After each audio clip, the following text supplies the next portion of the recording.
kalau sekarang memang kami sangat bersyukur lah, sebab kalau nak dikomparekan dengan perasaan kami terkandas dari sejak Sabtu sampai ke hari ni Khamis. Sepatutnya kami pulang hari Sabtu, tapi start Sabtu lah kami terkandas. So sekarang ni memang sangat bersyukur.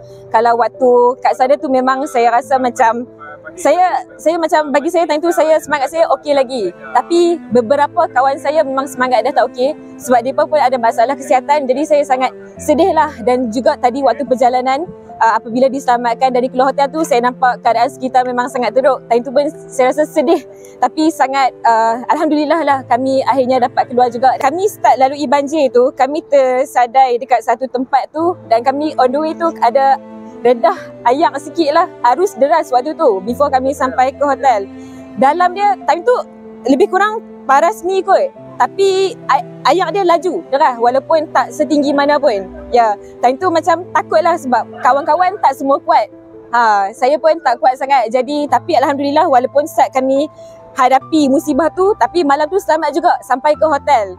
Ya, tapi time tu memang sangat takut lah sebab tak tahu berapa lama kita nak tersadai dekat Thailand, dekat tempat orang. Saya pun walaupun orang Kedah, tapi ni kali pertama saya dekat Thailand. Walaupun saya tahu memang banyak limitations yang menyebabkan tak dapat nak bantu kami, tapi saya sangat menghargai lah apa-apa semua pihak, apa-apa semua inisiatif dan juga apa-apalah yang dilakukan. Dan juga kepada pihak-pihak NGO, banyak sangat pihak NGO yang cuba nak bantu kami. Walaupun akhir sekali pihak Konsulat Malaysia juga yang berjaya bantu kami, tapi sangat banyak pihak yang memang nak bantu kami, dan juga para ibu bapa, parents, student-student, rakan-rakan saya yang memang memberi semangat, dan juga parents, family, doktor, lecturer semua bantu kami bagi semangat, dan juga mak saya lah yang mendoakan keselamatan kami. Dan juga takkan lupa rakyat Thailand yang memang kalau saya rasa tanpa mereka memang kami akan kebuluran lah beberapa hari stranded dekat hotel tu. So memang terima kasih sangat ke warga Thai dan juga orang-orang kawan-kawan sekali lah yang berada dengan kami untuk sama-sama lah kami naikkan semangat masing-masing.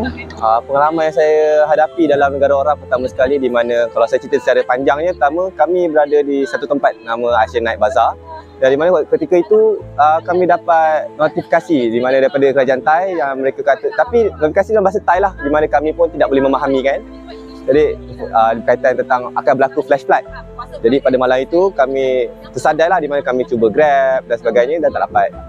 Dan bila kami terpaksalah berjalan kaki untuk menempuh air separah sampai parah lutut, parah pinggang sikit untuk nak sampai ke hotel kami. Banjir wave pertama hanyalah separuh, macam sampai parah betih parah betih.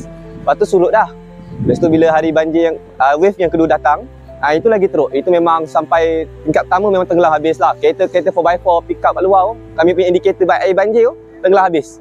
Pagar-pagar tu habis. Memang kami agak-agak pun kalau kami masuk maybe dah 2 meter lah dalam, 2 meter setengah. Lebih lah. Memang kami masuk memang lebih lah daripada tinggian kami. Terima kasih kerana mendoakan kami sepanjang kami seminggu lebih, 7 hari ke 8 hari di Thailand, mendoakan keselamatan kami. Dan akhir sekali, warga orang Thai, tanpa mereka kamilah kebulur, kami tiada makanan, kami tiada pun cara nak charge phone, dan juga tiada air bersih untuk kita pakai. Sebab kami pun ketika menggunakan tandas pun kami gunakan air banjir lah untuk flush.